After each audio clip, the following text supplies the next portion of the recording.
खायला मामा अरे मक्याच्या कणेत आणि शिकलेली माणसं ह्याला सूप म्हणतात. ह्यात घालायला ताक तरी आणा. काय ताक ताक हा सॉस झाला काय आईला हे घालायचं होय त्यात.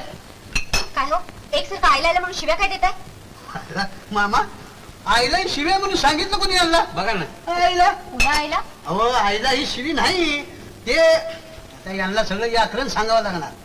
तुमचं हे पण परंतु व्याकरणात काय आहे काय हे बोला की. हा यांचं व्याकरण कच्चं दिसतंय बरं का मामा.